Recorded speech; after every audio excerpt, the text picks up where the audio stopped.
Hello my dear friends, a very warm and pleasant good morning to all our viewers. और मैं स्वागत करता हूं आप सभी का हमारे इस चैनल लर्निंग पर। और मैं आशा करता हूं कि आप सभी घर पर स्वस्थ होंगे और मस्त होंगे। सो व्यूअर्स, अगर आपको हमारा कंटेंट पसंद आता है तो आप ज़्यादा से ज़्यादा हमारे इस कंटेंट को लाइक और शेयर करें और हमारे इस पेज को सब्सक्राइब करना ना भूलें। आप हमसे हमारे टेलीग्राम चैनल पर भी कनेक्ट हो सकते हैं, जिसका लिंक हमारे डिस्क्रिप्शन बॉक्स में दिया हुआ है।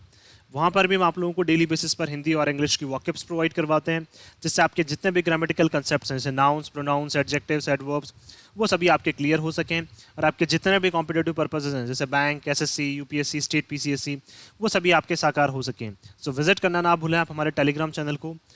आज के इस एडिटोरियल को स्टडी करने से पहले, जो कल हम लोगों ने एडिटोरियल डिस्कस किया था, उस बेसिस पर आप लोगों के लिए दो वर्ड्स हैं। कल हम लोगों ने दो वर्ड्स डिस्कस किए थे। एक था हमारा एम्पेरिकल, एक वर्ड तो था हमारा एम्पेरिकल, और एक वर्ड था हमारा स्क्रूटिनी। तो आपको ये बताना है कि एम्पेरिकल और स्क्रूटिनी का मीनिंग क्या होता है, और इनसे एक एक सेंटेंस फ्रेम करके आपको हमें कमेंट बॉक्स में लिखकर जवाब देना है। आप अपने सजेशंस भी हमें कमेंट बॉक्स में लिखकर बता सकते हैं, और आपके सजेशंस पर भी हम लोग डेफिनेटली वर्क करेंगे। चलिए स्टार्ट करते हैं आज का हमारा एडिटोरियल।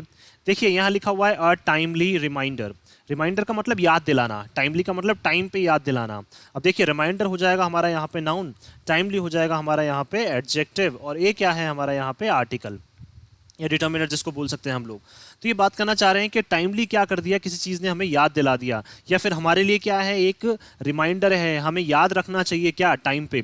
अब ऐसी कौन सी चीज़ की ये बात करना चाह रहे हैं, तो अगर देखिए इसके कॉन्टेक्स्ट की अगर हम लोग बात करें तो हमें पता है कि जो जीएसटी है उसमें क्या है, बहुत सारे ऐसे टैक्सेस हैं जिसमें क्या है सेंटर और स्टेट्स ने मिलकर क्या किया है, मतलब इवन दोनों के कोलेब्रेशन से क्या है, बहुत सारे टैक्सेस को क्या कर दिया गया है, जीएसटी के अंदर ला दिया गया है। बट बहुत सारे कुछ ऐसे बात कर सकते हैं हम लोग, कुछ ऐसे टैक्सेस हैं जिसके ऊपर क्या है, सेंटर और स्टेट के बीच में क्या है, सहमति नहीं बन रही है। लेकिन क्या करने में लग रहा है, सेंटर उनको क्या करने में लग रहा है, स्टेट्स के ऊपर लिवाइज करने में लग रहा है। दैट मीन्स उनके ऊपर लगाने में लग रहा है स्टेट्स के ऊपर, जिससे क्या है, बहुत सारी ऐसी स्टेट्स जहाँ पे क्या है, जो बीजेपी रूल्ड गवर्नमेंट नहीं है, या फिर बोल सकते हैं एनडीए की गवर्नमेंट नहीं है, वो क्या करने लग गई हैं, उसका अपोज करने लग गई हैं। लेकिन सुप्रीम कोर्ट ने क्या किया है, इसके फेवर में डिसीजन लिया है, और सुप्रीम कोर्ट ने क्या कहा है कि जो भी ये टैक्सेस है जिनके ऊपर स्टेट्स क्या कर रही हैं, अपनी सहमति नहीं जता रही हैं, उन टैक्सेस को आपको क्या करना है, लिवाई जरूर करना है। लेकिन अब ये सेंटर की रिस्पॉन्सिबिलिटी है कि वो क्या ऐसी स्टेट्स जहाँ पे एनडीए की गवर्नमेंट नहीं है, उनके साथ क्या है, मिलके क्या करें, इन सब चीज़ों को सॉल्व करें, उन सब चीज़ों को सॉर्ट आउट करें। तो उसी से रिलेटेड आज का हमारी आर्टिकल है। चलिए स्टार्ट करते हैं हम लोग। The centre should be more conciliatory. देखिए कंसिलिएटरी का मतलब क्या है, मिलजुल कर काम करने वाली। ठीक है, कंसिलिएटरी का मतलब क्या हो जाएगा, टुगेदरनेस के साथ क्या काम करने वाली। तो क्या है, सेंटर को जो है वो क्या होना चाहिए, शुड का देखिए मतलब क्या है, एडवाइस के तौर पर बोलना चाह रहे हैं, सेंटर को होना चाहिए, क्या होना चाहिए, मोर कंसिलिएटरी। कंसिलिएटरी का मतलब क्या है, मिलजुल कर काम करने वाला होना चाहिए, किसको, सेंटर को। टूवर्ड्स स्टेट्स फिस्कल डिलेमाज, किसकी तरफ, स्टेट के जो फिस्कल, फिस्कल का मतलब इकोनॉमी से रिलेटेड जो क्या है, वो डिलेमाज जो क्या है, दुविधाओं में पड़े हुए हैं, इकोनॉमी से रिलेटेड जो दुविधाएं वो फेस कर रहे हैं, उसके टूवर्ड्स, उसके तरफ क्या होना चाहिए, सेंटर को क्या होना चाहिए, साथ में मिलकर काम करना चाहिए, या फिर स्टेट्स का क्या है, साथ देना चाहिए, किसको, सेंटर को। और जीएसटी की जो चिंताएं हैं, जीएसटी से रिलेटेड जो चिंताएं हैं, किसकी, स्टेट्स की जो चिंताएं हैं, उन चिंताओं को भी क्या करना चाहिए, सेंटर को मिलजुल के स्टेट्स के साथ क्या करना चाहिए, सॉर्ट आउट करना चाहिए। इसलिए सेंटर की जो अप्रोच है वो कैसी होनी चाहिए, कंसिलिएटरी होनी चाहिए, साथ में काम करने वाली होनी चाहिए। और क्या है, उनका एटीट्यूड कैसा होना चाहिए कि हमें क्या करना है, स्टेट्स के साथ मिलकर काम करना है, और जो भी दिक्कतें आ रही हैं, जैसे कौन कौन सी, फिस्कल से रिलेटेड जो डिलेमास, जो दुविधाएं हम लोग फेस कर रहे हैं, तो डिलेमास क्या हो जाएगा, नाउन हो जाएगा, फिस्कल हमारा एडजेक्टिव हो जाएगा। तो फिस्कल डिलेमास और जीएसटी कंसर्न्स, कंसर्न्स नाउन हो जाएगा, जीएसटी हमारा यहाँ पे एडजेक्टिव हो जाएगा। वैसे जनरली नाउन है ये भी, ठीक है, लेकिन जीएसटी कंसर्न्स की बात कर रहे हैं, कंसर्न नाउन हो जाएगा हमारा, जीएसटी हमारा एडजेक्टिव हो जाएगा यहाँ पे। तो देखिए जीएसटी कंसर्न हो गया, फिस्कल डिलेमास हो गया, इनमें क्या है, उनको स्टेट्स के साथ मिलकर काम करना चाहिए था, जिससे क्या है, जो स्टेट्स की जो चिंता है वो भी दूर हो सकें। Pronouncing it's verdict on a protected dispute. देखिए प्रोनाउंसिंग का मतलब बताते हुए, वर्डिक्ट का मतलब अपने जो डिसीजन है उसको बताते हुए, ऑन प्रोटेक्टेड डिस्प्यूट, प्रोटेक्टेड का मतलब काफ़ी बड़ा हुआ, काफ़ी फैला हुआ, स्प्रेडेड इसको बोल सकते हैं हम लोग, क्या स्प्रेडेड इसको बोल सकते हैं, जो क्या है, काफ़ी फैला हुआ है। तो डिस्प्यूट क्या हो जाएगा, नाउन, प्रोटेक्टेड हमारा एडजेक्टिव हो जाएगा। जो काफ़ी बड़ा हुआ जो डिस्प्यूट, जो विवाद था, over the Levi of goods and service tax. देखिए किसके ऊपर, जो जीएसटी को क्या किया गया था, लिवाई, लिवाई का मतलब अप्लाई किया गया था, इम्पोज किया गया था। लिवाई का मतलब क्या हो गया, इम्पोज किया गया था, लगाया गया था, ऑन ओशियन फ्रेट चार्जेस, किसके ऊपर लगाया गया था, जो ओशियन के थ्रू, जो क्या है समुद्र के थ्रू क्या होती हैं, जो कार्गोस जो इधर उधर भेजे जाते हैं, कार्गोस का मतलब ये बात करना चाह रहे हैं समुद्र के थ्रू क्या किए जाते हैं, जो गुड्स और प्रोडक्ट्स को क्या भेजा जाता है, इधर उधर भेजा जाता है, उनके ऊपर क्या लगाए जाते हैं, फ्रेट चार्जेस लगाए जाते हैं। फ्रेट का मतलब क्या है, इधर उधर भेजने के जो चार्जेस लगाए जाते हैं, ट्रांसपोर्टेशन जो चार्जेस लगाए जाते हैं ट्रांसपोर्ट करने से रिलेटेड, उनको क्या बोलते हैं हम लोग, फ्रेट चार्जेस बोलते हैं। तो ओशियन के थ्रू क्या करना, प्रोडक्ट्स को ट्रांसपोर्ट करना, और उसमें क्या होते हैं, उनके अगेंस्ट कुछ टैक्सेस लगाए जाते हैं या चार्जेस लगाए जाते हैं।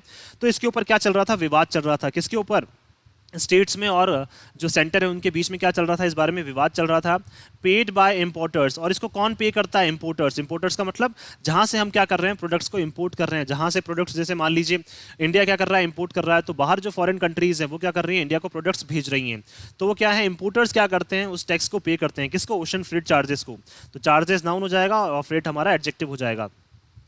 The supreme court on Thursday, supreme court ने थर्सडे को held that such a tax was untenable, और उन्होंने साफ साफ कहा है कि इस तरह के जो टैक्स हैं वो क्या है, उनको हम अवॉइड नहीं कर सकते हैं। अनटीनेबल का मतलब क्या है, इम्पॉसिबल टू अवॉइड, क्या, इम्पॉसिबल टू अवॉइड, ये क्या है हमारा एक एडजेक्टिव है कि ये क्या है, इस तरह के जो टैक्सेस हैं, कौन से, ओशन फ्रेट चार्जेस, जिनको कौन पे कर रहा है, इंपोर्टर्स पे कर रहे हैं, उस तरह के टैक्सेस क्या है, अनटीनेबल है, इनको हम अवॉइड नहीं कर सकते हैं। It's 153 page judgment has also dwelt at a length on the nature of the recommendations of the GST council.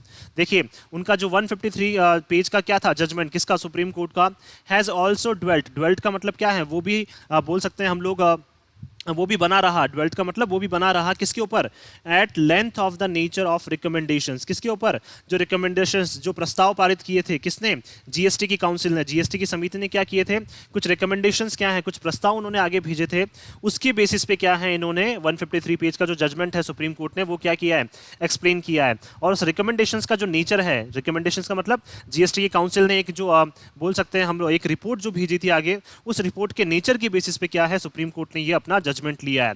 और कितने पेज का है, लगभग ये 153 पेज का क्या है, जजमेंट है। तो जीएसटी काउंसिल की वजह से क्या है, जीएसटी काउंसिल ने जो प्रस्ताव दिया था और उसकी बेसिस पे क्या की थी, उन्होंने एक रिपोर्ट आगे भेजी थी, उस बेसिस पे क्या किया है, सुप्रीम कोर्ट ने ये जजमेंट लिया है। The constitutional body, body noun हो जाएगा, कॉन्स्टिट्यूशनल हमारा एडजेक्टिव हो जाएगा।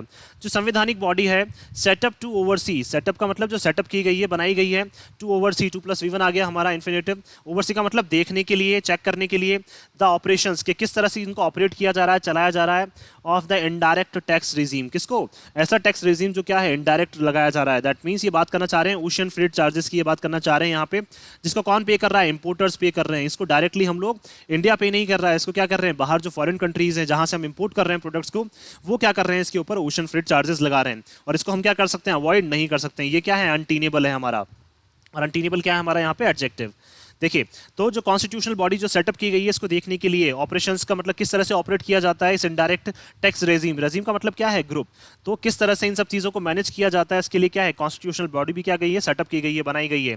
तो टैक्स रेजिम क्या हो जाएगा हमारे यहाँ पे नाउन, और इनडायरेक्ट क्या हो जाएगा हमारा एडजेक्टिव। इनवोकिंग यानी कि कॉल करते हुए, बताते हुए, the spirit of cooperative federalism, और क्या बताते हुए कि हमें क्या है, हमें एक ऐसी गवर्नमेंट चलानी चाहिए जो क्या रहे, कोऑपरेटिव रहे। फेडरलिज्म का मतलब एक गवर्नेंस चलाना, एक गवर्नमेंट चलाना, एक सरकार चलाना। तो ऐसी हमें क्या है बताया उन्होंने, किसने, सुप्रीम कोर्ट ने बताया कि हमारे अंदर स्पिरिट होनी चाहिए कि हमें क्या करना है, एक ऐसी गवर्नमेंट चलानी है जो क्या है, कोऑपरेटिव होनी चाहिए। दैट मीन्स क्या है, इन्होंने स्टेट और सेंटर दोनों के लिए बोला है कि आपको क्या है, एक दूसरे के लिए कोऑपरेटिव रहना चाहिए। दस court has held that both the union and state legislatures have equal simultaneous and unique powers, और कोर्ट ने साफ साफ कहा है कि क्या है, दोनों यूनियन गवर्नमेंट हो चाहे क्या है स्टेट की जो गवर्नमेंट हो, और उनके जो लेजिस्लेचर्स हैं, लेजिस्लेचर्स का मतलब बात करना चाह रहे हैं विधायक जो हैं उनके, जो क्या करते हैं, लेजिस्लेट करते हैं। लेजिस्लेट का मतलब जो क्या है, बनाते हैं, क्या बनाते हैं, जो लॉज वगैरह बनाते हैं, उनके पास क्या है, इक्वल समान अधिकार है। साइमल्टेनियस का मतलब क्या है, साथ साथ वो काम कर सकते हैं। एंड यूनिक पावर्स, और सब हर क्या है, हर विधायक के पास क्या है, अपनी अपनी कुछ पावर्स हैं, तो वो क्या कर सकते हैं, to make GST laws. That means सबके पास क्या है, इक्वल राइट्स हैं, साइमल्टेनियस पावर्स हैं और यूनिक पावर्स हैं सबके पास। क्या बनाने के लिए, जीएसटी से रिलेटेड लॉज बनाने के लिए, नियम कानून बनाने के लिए क्या है, उनके पास इक्वल पावर्स हैं और यूनिक पावर्स हैं। किसने कहा ऐसा, सुप्रीम कोर्ट ने कहा है कि जो यूनियन और स्टेट के क्या है, दोनों के जो लेजिस्लेचर्स हैं, एमएलए जो हैं, उनके पास क्या है, इक्वल और यूनिक पावर्स हैं, क्या बनाने के लिए, जीएसटी के लॉज बनाने के लिए। तो फेडरलिज्म यहाँ पे नाउन हो जाएगा और कोऑपरेटिव हमारा एडजेक्टिव हो जाएगा। And the recommendations of the council, और जो काउंसिल ने क्या किए थे, कौन सी काउंसिल ने, जो कॉन्स्टिट्यूशनल बॉडी ने जो सेटअप की थी एक, या फिर बोल सकते हैं हमने एक जो कॉन्स्टिट्यूशन जीएसटी की जो काउंसिल है, उन्होंने क्या किया था, रिकमेंड किया था, जो प्रस्ताव उन्होंने पारित किया था जीएसटी की काउंसिल ने, where they have a 1/3 and 2/3 voting share, जहां पे क्या है 1/3 वोटिंग शेयर है किसका, सेंटर का, बोल सकते हैं हम यूनियन गवर्नमेंट का, और 2/3 वोटिंग शेयर किसका है, स्टेट्स का। जैसे उसी देखिए रिस्पेक्टिवली, रिस्पेक्टिवली का मतलब एक के बाद एक, तो पहले किसकी बात करा है इन्होंने, यहाँ पे किसकी बात करी है, यूनियन गवर्नमेंट की, फिर बात की है स्टेट गवर्नमेंट्स की, तो क्या है, और काउंसिल की जो रिकमेंडेशंस है, काउंसिल ने जो रिपोर्ट भेजी है उसमें भी क्या है, इन्होंने रिकमेंडेशंस जो प्रस्ताव पारित किए हैं उसमें भी इनका क्या है, लगभग 1/3 शेयर तो किसका है, यूनियन गवर्नमेंट का, और 2/3 जो वोटिंग शेयर है वो किसका है, लगभग स्टेट्स का है। ठीक है, जो अलग अलग स्टेट्स उनका कितना है, 2/3 वोटिंग शेयर है। रिस्पेक्टिवली का मतलब एक के बाद एक, ये क्या है हमारा यहाँ पे adverb, are not binding on them, और उनके ऊपर क्या है, ये जो फोर्स भी नहीं किया गया है, इस काउंसिल ने जो रिकमेंडेशंस दिए हैं वो भी क्या है, इन्होंने ना तो यूनियन गवर्नमेंट के ऊपर उनको बांध के रखा है, ना ही क्या है स्टेट गवर्नमेंट के ऊपर इनको बांध के रखा है। दैट मीन्स काउंसिल ने क्या है, अपने रिकमेंडेशंस आगे भेजे हैं, लेकिन उन्होंने ऐसा कुछ नहीं कहा है कि क्या है इनको फॉलो ही करने पड़ेंगे, किसको, या स्टेट्स को, या फिर क्या है जो यूनियन गवर्नमेंट है और स्टेट जो गवर्नमेंट है उनको क्या है ये फॉलो ही करने पड़ेंगे। तो उनको क्या है बांधे हुए भी नहीं रखा है, किसने, जो काउंसिल ने अपने रिकमेंडेशंस भेजे थे उससे क्या है, ना तो स्टेट्स को ना स्टेट्स बंधी हुई है, ना ही जो यूनियन गवर्नमेंट है वो बंधी हुई है। While amending the constitution to pave way for the tax system, देखिए अमेंड का मतलब सुधार करते हुए, किसमें, कॉन्स्टिट्यूशन, देखिए कॉन्स्टिट्यूशन में सुधार करते हुए, दैट मीन संविधान में सुधार करते हुए, हमें क्या है, पेव का मतलब आगे बनाना चाहिए, तो देखिए 2+V1 आ गया इन्फिनेटिव, हमें बनाना चाहिए क्या, एक रास्ता, फॉर द टैक्स सिस्टम, किसके लिए, टैक्स सिस्टम के लिए एक रास्ता बनाना चाहिए, तो सिस्टम नाउन हो जाएगा, टैक्स हमारा एडजेक्टिव हो जाएगा। That subsumed multiple central and state levies, जिसने क्या कर लिया है, सबस्यूम्ड का मतलब क्या कर लिया है, कंबाइन कर लिया है, जोड़ लिया है, किसको, मल्टीपल, बहुत सारे जो सेंटर के और स्टेट की जो टैक्सेस है जिनको क्या कर लिया है, जोड़ लिया है। दैट मीन्स हमें एक ऐसा टैक्स सिस्टम क्या है जनरेट करना चाहिए या बनाना चाहिए जिसमें क्या है बहुत सारे जो स्टेट के टैक्सेस हैं और सेंटर के जो टैक्सेस हैं उनको क्या कर लिया जाए, मिला लिया जाए। तो हमें क्या है एक ऐसे संवैधानिक क्या है टैक्स सिस्टम की हमें एक जरूरत है। पार्लियामेंट हैड इंटेंडेड, पार्लियामेंट ने देखिए इंटेंडेड का मतलब प्लान किया था, पार्लियामेंट ने अच्छे से, एक इंटेंडेड का मतलब क्या है, एक इंटेंशनली क्या करना, प्लान करना, फॉर द काउंसिल्स रिकमेंडेशंस, किसके लिए उन्होंने प्लान किया था, जो काउंसिल ने, जो काउंसिल ने क्या किए थे, अपने रिकमेंडेशंस दिए थे, काउंसिल ने जो अपने प्रस्ताव आगे भेजे थे, to only have a persuasive value, और उन्होंने देखिए काउंसिल के रिकमेंडेशंस थे उसमें उन्होंने एक ही चीज बोली थी कि क्या है, जो सेंटर और स्टेट्स दोनों हैं उनके पास क्या होनी चाहिए, उनकी परसुएसिव वैल्यू होनी चाहिए। परसुएसिव वैल्यू का मतलब क्या है, एक ऐसी वैल्यू जिसमें आप क्या कर सकें, सामने वाले को कन्विंस कर सकें।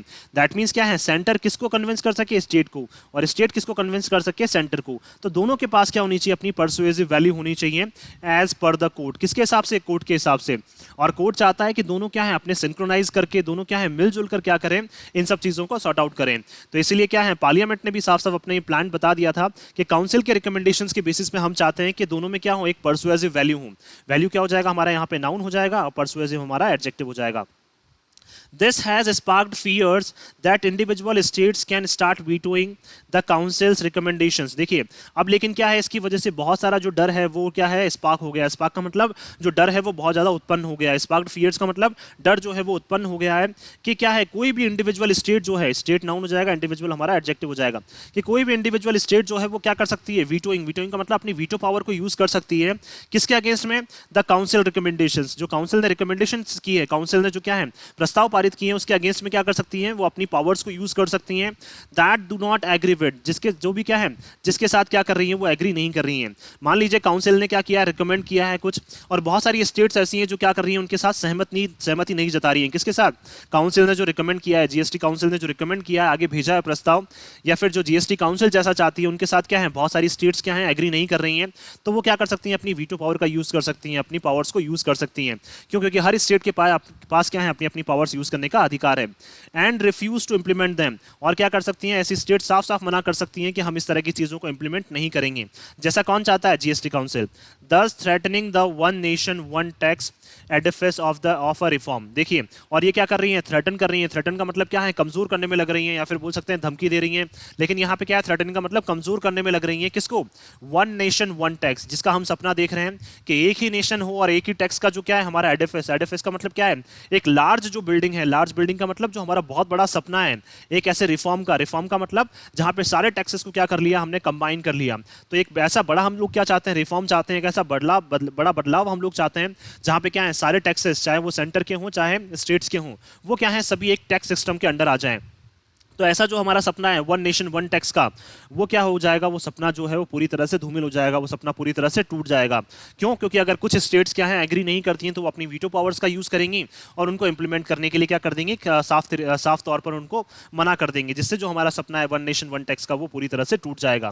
That took years to bring about, जिसको क्या है लगभग सालों लग गए हैं वन नेशन वन टैक्स के बारे में हमें यहाँ तक पहुंचने में। लगभग 5-6 साल से हम क्या कर रहे हैं, कोशिश कर रहे हैं कि वन नेशन वन टैक्स के जो सपना है हमारा उसको क्या कर सके हम लोग, अप्लाई कर सकें। लेकिन क्या है अगर कुछ स्टेट्स अपनी आवाज उठाती हैं तो ये चीजें पॉसिबल नहीं है। अपोजिशन रूल्ड स्टेट्स, ऐसी स्टेट्स जहां पे क्या है अपोजिशन पार्टीज हैं, have held the verdict as upholding their rights. उन्होंने क्या किया है, वर्डिक्ट जो डिसीजन जो सुप्रीम कोर्ट ने लिया है उसको उन्होंने क्या किया, हेल किया, उसकी प्रशंसा की है। लेकिन क्या बोला है उन्होंने, अपहोल्डिंग दियर राइट्स, उन्होंने बोला है कि हमारे पास भी क्या है कुछ अधिकार हैं। विस का मतलब क्या है, जैसे बोल सकते हैं हम लोग, जैसे बात कर सकते हैं विस का मतलब समान तौर पर हमारे पास भी क्या है कुछ अधिकार हैं। व्हाट अ फ्यू टर्म, जिनमें से क्या है कुछ ऐसी स्टेट्स हैं जिन्होंने टर्म किया मतलब बताया है as the arbitrary imposition. Arbitrary का मतलब क्या है, मनमाना करना, मनमानी करना, मनमानी तौर पे क्या करना, इम्पोजिशन करना। इम्पोजिशन का मतलब इम्पोज करना, लगाना। दैट मीन्स क्या है, कुछ ऐसी स्टेट्स ने क्या किया है, कुछ स्टेट्स ने तो वर्डिक्ट जो है उसको क्या किया है, सराहा है। और उन्होंने क्या बोला है, जो हमारे राइट्स हैं उनको क्या किया, उन्होंने अपहोल्ड किया है कि हाँ हमारे पास ऐसे राइट्स हैं जिससे आप क्या कर सकते हैं, इस बारे में डिसीजन ले सकते हैं। तो कुछ ऐसी स्टेट्स हैं जिन्होंने क्या किया है, बहुत सारी स्टेट्स ने तो क्या किया है, इस वर्डिक्ट को सराहा है।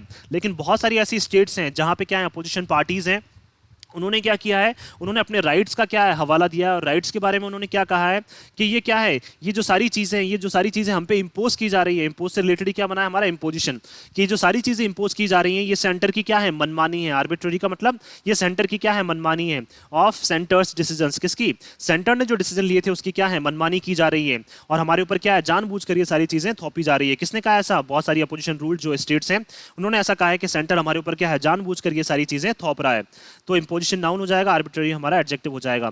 इन द काउंसिल, किसमें, काउंसिल में क्या है, देखिए ऐसा कहना चाह रहे हैं कि जीएसटी काउंसिल में क्या है, जो सेंटर ने अपना क्या है डिसीजन दिया और जीएसटी काउंसिल ने भी क्या है उनके फेवर में डिसीजन ले लिया, सेंटर के फेवर में, और ये सारी चीजें जो है हमारे ऊपर थोप दी है। ऐसा कौन बोल रहा है, जो बहुत सारी स्टेट्स हैं वो। The finance ministry has sought to quell anxiety by indicating that the court has only elaborated on the council's existing arrangement. देखिए फाइनेंस मिनिस्ट्री ने भी क्या है, हैज सॉट का मतलब कोशिश की है, क्वेल का मतलब शांत करने के लिए, 2+V1 आ गया इन्फिनेटिव।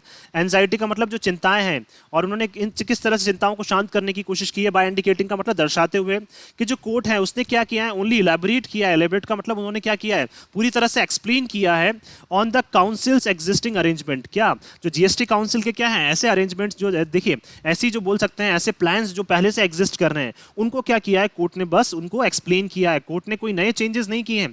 कोर्ट ने क्या किया है, जीएसटी की काउंसिल के जो पुराने जो प्लान्स हैं उन्हीं को क्या किया है, कोर्ट ने अच्छे से एक्सप्लेन किया है। तो अरेंजमेंट नाउन हो जाएगा, एग्जिस्टिंग हमारा एडजेक्टिव हो जाएगा। एंड द स्टेटस को वुड कंटिन्यू। स्टेटस को का मतलब क्या है, जो करंट स्टेट है किसकी, जो current state of affairs. Affairs का मतलब जो टैक्स से रिलेटेड जो करंट अफेयर, जो करंट स्टेट है, जो करंट सिचुएशन है, वो क्या है वैसे की वैसी ही बनी रहेगी। वुड कंटिन्यू का मतलब वो वैसी की वैसी ही बनी रहेगी। तो स्टेटस को में कोई भी चेंज नहीं होगा। जो एग्जिस्टिंग स्टेट है किसकी, टैक्स सिस्टम की, उसमें कोई भी चेंज नहीं होगा। और ना ही कोर्ट ऐसा चाहता है। कोर्ट ने तो क्या किया है, बस उसको इलेबरेट किया है। जो करंट एग्जिस्टिंग सिस्टम चल रहा है टैक्स का, उसको बस उन्होंने इलेबरेट किया है, उसमें कोई चेंजेस नहीं किए हैं। States can already reject the council decision. अब देखिए कोर्ट ने ऐसा भी कहा है कि स्टेट्स तो पहले से ही क्या कर सकती हैं, रिजेक्ट कर सकती है। किसको, काउंसिल का जो डिसीजन है, जीएसटी काउंसिल का जो डिसीजन है उसको क्या है, स्टेट्स पहले ही मना कर सकती हैं, रिजेक्ट कर सकती हैं। But none has chosen to so far, it said. लेकिन क्या है, किसने कहा है, कोर्ट ने कहा है कि लेकिन अभी तक कोई भी ऐसी स्टेट नहीं है जिसने ऐसा चुना है अभी तक, या फिर जिसने क्या किया है, इस काउंसिल का जो डिसीजन है उसको क्या किया है, रिजेक्ट किया है। सो फार का मतलब अभी तक ऐसा कोई भी एक भी स्टेट ऐसा नहीं है जिसने क्या किया है अभी तक काउंसिल के डिसीजन को, जीएसटी काउंसिल के डिसीजन को रिजेक्ट किया है। वाइल नॉर्थ ब्लॉक का मतलब ये सेंट्रल गवर्नमेंट की बात करना चाह रहे हैं, यूनियन गवर्नमेंट की। Undertakes a detailed review. देखिए नॉर्थ ब्लॉक जो है, जो सेंट्रल गवर्नमेंट है, अंडरटेक का मतलब वो क्या कर रही है, सोच रही है किसके बारे में, एक डिटेल्ड रिव्यू के बारे में। अंडरटेक्स का मतलब वो लेती है एक डिटेल्ड रिव्यू। डिटेल का मतलब एक ऐसा रिव्यू, एक ऐसी जैसे बात कर सकते हैं हम पूरी उसको क्या करते हैं, जांच करते हैं। किसमें, डिटेल में वो जांच करना चाह रहे हैं, या डिटेल में वो जांच करते हैं कौन, यूनियन गवर्नमेंट। तो रिव्यू नाउन हो जाएगा, डिटेल हमारा एडजेक्टिव हो जाएगा। ऑफ द वर्डिक्ट, किसकी, जो वर्डिक्ट, जो सुप्रीम कोर्ट ने जो वर्डिक्ट लिया है, जो डिसीजन लिया है, उसकी क्या कर रहे हैं, वो डिटेल में जांच कर रहे हैं। इट इज पर्टिनेंट, लेकिन ये क्या है, महत्वपूर्ण है। दैट इट हैड आर्ग्यूड, जो उन्होंने क्या किया था, जिस बारे में इन्होंने आर्ग्यू किया था, वाद विवाद किया था, किसने, सेंटर ने। That if the councils recommendations were not binding, देखिए इन्होंने आर्ग्यू भी किया था, किसने, सेंट्रल गवर्नमेंट ने। और क्या किया, इन्होंने बताया था कि ये महत्वपूर्ण भी है, अगर हम लोग आर्ग्यू नहीं करते, और आर्ग्यू भी किस चीज़ के ऊपर, कि अगर काउंसिल के जो रिकमेंडेशंस हैं, अगर वो हमें नहीं बांध रहे हैं, नहीं बांधने का मतलब, अगर हम उन काउंसिल की जो रिकमेंडेशंस हैं उनको अगर हम लोग नहीं मान रहे हैं, किसकी बात करना चाह रहे हैं, ये स्टेट्स की बात करना चाह रहे हैं। बहुत सारी ऐसी स्टेट्स हैं जो काउंसिल के रिकमेंडेशंस को नहीं मानना चाह रही हैं, तो उनके बारे में ये कहना चाह रहे हैं कि अगर देखिए, जिस बारे में हमने वाद विवाद किया था, और क्या है, ये हमारे लिए बहुत महत्वपूर्ण है, पर्टिनेंट का मतलब बहुत महत्वपूर्ण है, कि अगर काउंसिल के रिकमेंडेशंस क्या हमें नहीं बांध के रख रहे हैं, हमें एक साथ आगे चलने के लिए हमें नहीं बांध रहे हैं, तो क्या होगा, देखिए, it would lead to an impasse, तो क्या होगा, हम एक ऐसे रोड की तरफ चले जाएंगे, एक ऐसे रास्ते की तरफ चले जाएंगे जहां पे कोई भी एग्जिट नहीं होगा। इम्पास का मतलब क्या है, अ रोड विद नो एग्जिट, एक ऐसा रास्ता जहां पे कोई भी एग्जिट ना हो। दैट मींस क्या है, हम ऐसे बोल सकते हैं, हम भूल भुलैया में फंस के रह जाएंगे। And the entire GST structure, और जो पूरा क्या है हमारा जीएसटी का स्ट्रक्चर है, वुड क्रम्बल, क्रम्बल का मतलब वो क्या है, पूरी तरह से टूट जाएगा। तो जीएसटी का जो पूरा सिस्टम है, टैक्स सिस्टम जो है, वो पूरी तरह से अगर टूट जाएगा, अगर हम क्या करते हैं, काउंसिल के रिकमेंडेशंस को नहीं मानते हैं। ऐसा कौन बोल रहा है, सेंट्रल गवर्नमेंट बोल रही है कि अगर हम काउंसिल के रिकमेंडेशंस को नहीं मानते हैं, तो जीएसटी का पूरा स्ट्रक्चर क्या हो जाएगा, टूट जाएगा, और हम ऐसे रास्ते की तरफ चले जाएंगे जहां से हमारे पास क्या है, कोई भी इवन आगे रास्ता नहीं हमें दिखेगा। This does not hold water, और देखिए ये चीजें क्या है, वाटर को भी होल्ड करके नहीं रख सकती हैं। वाटर को होल्ड करने का, रखने का मतलब क्या है, सिचुएशन को क्या है, आप कंट्रोल में नहीं कर पा रहे हैं। तो वाटर होल्ड करने का मतलब क्या है, वाटर अगर बह जाएगा, दैट मीन्स आप वाटर को कंट्रोल नहीं कर पा रहे हैं। तो उसी तरह से बात करना चाह रहे हैं कि अगर आप क्या है, सेंट्रल गवर्नमेंट ऐसा सोच रही है कि हम भी क्या है, सिचुएशन को अगर कंट्रोल नहीं कर पाएंगे, तो क्या होगा, जीएसटी का जो स्ट्रक्चर है वो पूरी तरह से टूट जाएगा। The court averted, court Edward का मतलब क्या है, स्टेटेड, कोर्ट ने बताया है, ऐसा डिक्लेयर किया है। स्टेटेड बोल सकते हैं या बोल सकते हैं डिक्लेयर्ड। तो कोर्ट ने क्या किया, ऐसा डिक्लेयर किया है कि अगर क्या है, ऐसी सिचुएशंस को अगर हम कंट्रोल नहीं कर पाते, तो ये किसके बराबर है, ऐसी सिचुएशंस के बराबर है जहां पे क्या है, हम वाटर को भी होल्ड नहीं कर पा रहे हैं। ये कंपेयर करना चाह रहे हैं just. That it has struck down, और इन्होंने क्या बोला है, a tax notified 2 days prior to the launch. और कोर्ट ने ऐसा कहा है कि हम क्या कर रहे हैं, स्ट्रक डाउन का मतलब हम ऐसे एक टैक्स को क्या करना चाह रहे हैं, खत्म करना चाह रहे हैं। नोटिफाइड, नोटिफाइड का मतलब जो बताया गया था 2 दिन पहले, to the launch of GST regime, जब जीएसटी का क्या है, एक ग्रुप बनाया गया था, उससे 2 दिन पहले क्या है, एक टैक्स को बताया गया था। कौन सा, ओशन फ्रेट जो चार्जेस हैं, उससे रिलेटेड जो टैक्स है, वो क्या है, 2 दिन पहले ही क्या किया गया था, अनाउंस किया गया था। और उस टैक्स को क्या करना चाह रहे हैं, हम खत्म करना चाह रहे हैं पूरी तरह से। Just as it is on the verge of completing 5 years, और वो भी कब, जब हम लोग क्या है, वर्ज का मतलब किनारे पे पहुंच चुके हैं, कब, लगभग 5 साल कंप्लीट होने के, और 5 साल भी किसके, जीएसटी रेजिम को बनाए हुए 5 साल होने वाले हैं, और हम बिल्कुल किनारे पे पहुंच चुके हैं। और उसी टाइम पे क्या कर रहे हैं, हम ऐसे टैक्स को क्या करने में लगे हुए हैं, खत्म करने में लगे हुए हैं। इस परहैप्स, शायद अगर ऐसी सिचुएशन होती है, a fortuitous nudge for introspection on its journey and the way ahead. Fortuitous का मतलब क्या है, अनएक्सपेक्टेड। फॉर्चुअस का मतलब क्या है, अनएक्सपेक्टेड। तो अब देखिए हमारे सामने क्या है, एक अनएक्सपेक्टेड पुश, ठीक है। नच का मतलब क्या है, पुश। दैट मीन्स जो हम नहीं चाहते हैं ऐसा काम भी अब हम लोगों को क्या करना पड़ेगा, करना पड़ेगा अब हमें। तो नज नाउन हो जाएगा, फॉर्चुअस हमारा एडजेक्टिव हो जाएगा। तो ये बात करना चाह रहे हैं कि लगभग क्या है, 5 साल तो कंप्लीट होने वाले हैं, और एक टैक्स जो टैक्स रेजिम बनाने के, जीएसटी रेजिम बनाने के 2 दिन पहले ही डिसाइड हुआ था, उसको अब हम क्या करना चाह रहे हैं, स्ट्रक डाउन का मतलब खत्म करना चाह रहे हैं अब हम उन्हें। तो अगर ऐसा होता है तो ये क्या है, शायद हमारे लिए क्या है, एक ऐसी अनएक्सपेक्टेड सिचुएशन है जहां पे अब हमें क्या करना पड़ेगा, दोबारा से इंट्रोस्पेक्शन करना पड़ेगा। इंट्रोस्पेक्शन का मतलब दोबारा से सोचना पड़ेगा, किसके ऊपर, जो 5 साल की हमारी जर्नी रही है उसके ऊपर दोबारा से सोचना पड़ेगा, और आगे हम किस तरीके से बढ़ेंगे उसके ऊपर भी क्या अब हमें अच्छे से आगे सोचना पड़ेगा। एट वर्स्ट, और देखिए अगर और बुरा अगर हम लोग सोचें, it can trigger more contestations in council meetings. अब देखिए इससे क्या हो सकता है, ट्रिगर का मतलब बढ़ सकती हैं, कंटेस्टेशंस का मतलब क्या है, कॉन्टेस्ट करना। दैट मींस बहुत सारी ऐसी स्टेट्स हैं जो अब क्या है, काउंसिल की जो रिकमेंडेशंस हैं या काउंसिल में जो भी मीटिंग्स होंगी उनमें क्या है, अब हमारे अपोज में खड़ी हो जाएंगी। तो दैट मीन्स क्या है, अब बहुत अगर वर्स्ट हम सिचुएशन में बात करें तो अब क्या है, जो कॉन्टेस्टेशंस है, कंटेस्टेशंस का मतलब क्या है, कॉन्टेस्ट होना, लड़ना। तो क्या है, आपके क्या अगेंस्ट में खड़ा होना। तो क्या है, ऐसी अब जो स्टेट्स हैं, बहुत सारी ऐसी स्टेट्स हैं जो अब क्या है आपके अगेंस्ट में और ज़्यादा खड़ी हो जाएंगी, किसमें, जो काउंसिल की मीटिंग्स होंगी उसमें। एंड एट बेस्ट, अगर बेस्ट की हम लोग बात करें, अगर बेस्ट तौर पर देखिए, वर्स्ट तौर पर तो क्या है बहुत सारी स्टेट्स आपके अगेंस्ट में खड़ी हो जाएंगी, और बेस्ट के लिए अगर बात करें, पॉजिटिव साइड अगर हम लोग बात करें, तो infuse a fresh sense of responsibility among members. तो हम क्या कर सकते हैं, इन्फ्यूज का मतलब डाल सकते हैं क्या, एक नए तौर पर क्या है जिम्मेदारी हम डाल सकते हैं, किसके, मेंबर्स के अंदर। अमंग मेंबर्स का मतलब क्या है, मेंबर्स के बीच में क्या है एक नए तौर पर हम जिम्मेदारी पैदा कर सकते हैं। तो ये तो क्या है हम पॉजिटिव वे में हम लोग कर सकते हैं। और नेगेटिव वे में अगर होगा तो नेगेटिव वे में क्या होगा, बहुत सारे ऐसे स्टेट्स हैं वो आपके अगेंस्ट में क्या करने लग जाएंगी, कंटेस्ट करने लग जाएंगी, आपसे लड़ने लग जाएंगी। The centre could strive to be a more conciliatory towards state. अब देखिए सेंटर क्या, स्ट्राइव का मतलब आगे बढ़ना, तो सेंटर भी आगे बढ़ सकती है किस तरह से, एक अपनी कंसिलिएटरी अप्रोच रखे। कंसिलिएटरी का मतलब क्या है, मिलजुल कर काम करने वाली अप्रोच रखे, किसकी तरफ, स्टेट्स की तरफ। और स्टेट्स के जो कंसर्न्स हैं, जो उनकी चिंताएं हैं, उनकी तरफ क्या है, उनके पास उनको कंसिलिएटरी अप्रोच होनी चाहिए। दैट मीन्स क्या है, कंसिलिएटरी का मतलब मिलजुल कर काम करने वाली अप्रोच होनी चाहिए उनकी चिंताओं के अगेंस्ट में, उनकी चिंताओं को दूर करने के बारे में। एंड फिस्कल डिलेमास, और जो क्या है फिस्कल का मतलब क्या है, जो पैसों से रिलेटेड जो क्या है डिलेमास, जो दुविधाएं वो फेस कर रहे हैं, उससे रिलेटेड क्या है सेंटर की कौन सी अप्रोच होनी चाहिए, कंसिलिएटरी अप्रोच होनी चाहिए। Specially at their assured compensation clock vents down next month. और स्पेशली वो भी कब, जब सेंटर ने क्या किया, इनको अश्योर किया है, सुनिश्चित किया है क्या, कॉम्पनसेशन। कॉम्पनसेशन का मतलब क्या है, हम आपको जो भी मुआवजा वगैरह है वो आपको देंगे। Clock vents down next month, कब, जो नेक्स्ट मंथ में क्या है, क्लॉक वेंट्स का मतलब क्या है, नेक्स्ट मंथ में जो है स्लेटेड है, स्लेटेड का मतलब शेड्यूल्ड है। तो क्या है सेंटर ने ऐसा बोला था कि नेक्स्ट मंथ हम आपको क्या कर देंगे, जो कॉम्पनसेशन है, क्लॉक वेंट्स का मतलब ये बात करना चाह रहे हैं जो टाइमली आने वाला है। टाइमली का मतलब अगले महीने जो टाइमली आने वाला है, कौन सा, इनका जो अश्योर्ड कॉम्पनसेशन है। कॉम्पनसेशन का मतलब क्या है, जैसे कोविड के टाइम पे इनको नुकसान हुआ था तो क्या किया है सेंटर ने क्या किया था, इनको अश्योर किया था कि हम आपको कॉम्पनसेशन देंगे। तो उससे रिलेटेड जो चीजें हैं वो क्या है, इनको कॉम्पनसेशन दे देना चाहिए सेंटर को, rather than seek to bulldoze over thorny predicaments. देखिए, और इनको क्या करना चाहिए, रेदर देन बचना चाहिए किससे, कि क्या करने, क्या कर दें, बुलडोज कर दें। बुलडोज का मतलब डिस्ट्रॉय करने की कोशिश करें। ओवर थॉर्नी प्रेडिकमेंट्स, प्रेडिकमेंट्स का मतलब क्या हो जाती है, डिफिकल्ट सिचुएशंस। थॉर्नी का मतलब क्या है, जो बहुत बुरी क्या है हमारे पास, जो बुरी सिचुएशंस क्या है स्टेट्स फेस कर रही हैं, उनको क्या है वैसा का वैसा उनको छोड़ देना, स्टेट्स की हेल्प नहीं करना। तो क्या है इस तरह की सिचुएशन से क्या है सेंटर को भी बचना चाहिए और इनके क्या करनी चाहिए, स्टेट्स को उनको सपोर्ट करना चाहिए। तो प्रेडिकमेंट्स नाउन हो जाएगा, थॉर्नी हमारा एडजेक्टिव हो जाएगा।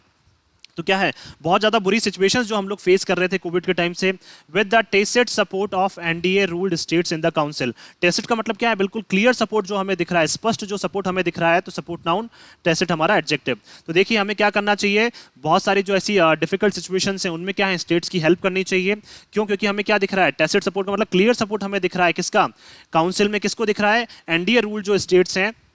दैट मीन्स क्या है, काउंसिल भी किसको सपोर्ट करने में लगी हुई है, बीजेपी गवर्नमेंट को सपोर्ट करने में लगी हुई है। तो बहुत सारी ऐसी स्टेट्स हैं जो आपके क्या है साथ में नहीं है, या आपके अपोजिशन की जो स्टेट्स हैं जहां पे आपकी अपोजिशन रूल्ड गवर्नमेंट है, तो क्या है उनके साथ भी आपको क्या करना चाहिए, मिलजुल के काम करना चाहिए। The council should also meet more often, और काउंसिल को ज्यादा ज्यादा मिलना चाहिए। टू नर्चर का मतलब बढ़ाने के लिए, 2+V1 आ गया infinitive. The critical fiscal federalism dialogue, किसको बढ़ाने के लिए, जो क्रिटिकल क्या है, जो बहुत महत्वपूर्ण है हमारे लिए।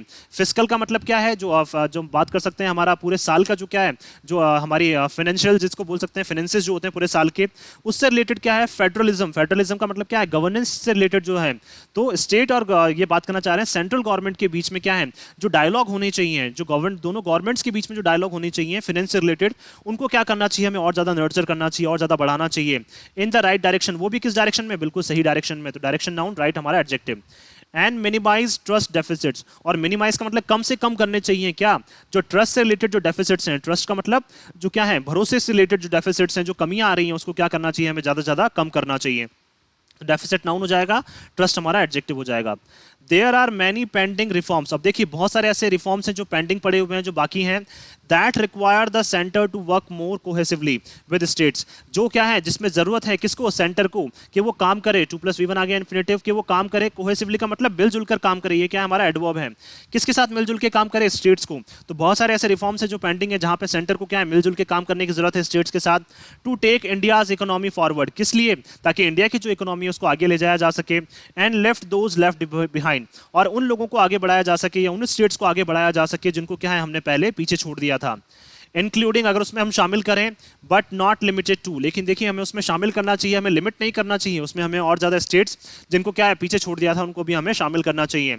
एंड ओवरहोल, ओवरहोल का मतलब क्या है, दोबारा से हमें सोचना चाहिए, दोबारा से हमें रिकवर करना चाहिए किसको, of land and labour markets, किसको, लैंड से रिलेटेड जो मार्केट्स हैं हमारे और लेबर से रिलेटेड जो मार्केट्स हैं उनको क्या करना चाहिए, दोबारा से हमें रिकवर करना चाहिए, दोबारा से उनके बारे में हमें प्लानिंग तैयार करनी चाहिए। As well as the agrarian sector, और क्या है एग्रीरियन का मतलब फार्म सेक्टर से रिलेटेड, फार्मर्स से रिलेटेड जो सेक्टर्स है उसके ऊपर भी क्या करना चाहिए, अब हमें काम करना चाहिए, उसके ओवरऑल के बारे में भी अब हमें सोचना चाहिए। ओवरऑल का मतलब क्या है, दोबारा से उसको क्या करना, रिकवर करना, दोबारा से उन चीज़ों को वापस क्या करना, प्लान करना। देखिए ओवरऑल अगर हम लोग समअप करें तो ये बात करना चाह रहे हैं कि अब क्या है, सेंटर स्टेट्स को मिलजुल के काम करने की जरूरत है। क्यों, क्योंकि बहुत टाइम से क्या कर रहे हैं सेंटर, जो एनडीए रूल जो गवर्नमेंट है वो क्या कर रही है, जो एनडीए की जहाँ पे सरकार है जिन स्टेट्स में उनको तो सपोर्ट कर रही है, लेकिन क्या है बहुत सारी ऐसी अपोजिशन रूल गवर्नमेंट्स हैं जिनको क्या कर रही है, सपोर्ट नहीं कर रही हैं। तो अब क्या है, जो बीजेपी गवर्नमेंट है, यूनियन गवर्नमेंट जो है उनको समझना पड़ेगा और सभी स्टेट्स को साथ में लेके चलना पड़ेगा। क्यों, क्योंकि लगभग 5 साल पूरे होने वाले और हमारा जो सपना है वन नेशन वन टैक्स का, उसको अगर आपको फुलफिल करना है तो आपको सभी स्टेट्स के साथ क्या है, आपको मिलजुल के काम करना पड़ेगा, चाहे जहां पे आपकी सरकार हो चाहे ना हो, लेकिन उनके साथ क्या है, आपको मिलजुल के आगे बढ़ना पड़ेगा। तभी क्या है, जो इश्यूज हैं वो क्या हो सकते हैं, सॉर्ट आउट हो सकते हैं। अदरवाइज दिक्कतें जो है वो धीरे धीरे और ज्यादा पैदा होती जाएंगी। तो क्या है, अब यूनियन गवर्नमेंट को समझना पड़ेगा और जो कोर्ट ने जो वर्डिक्ट लिया है उसके ऊपर क्या है, उनको समझाना पड़ेगा सभी स्टेट्स को, और क्या है जो काउंसिल की जो रिकमेंडेशंस हैं उसके ऊपर भी क्या है उनको स्टेट्स को कन्विंस करने की अब जरूरत है। सो मैं आशा करता हूं कि आप सभी को ये आर्टिकल है वो पसंद आया होगा। अगर आपको हमारा ये आर्टिकल पसंद आया तो आप ज़्यादा से ज़्यादा इसको लाइक और शेयर करें और हमारे इस पेज को सब्सक्राइब करना ना भूलें। So thank you so much कि आपने इस वीडियो को अंत तक देखा। Thank you so much once again for your love and support.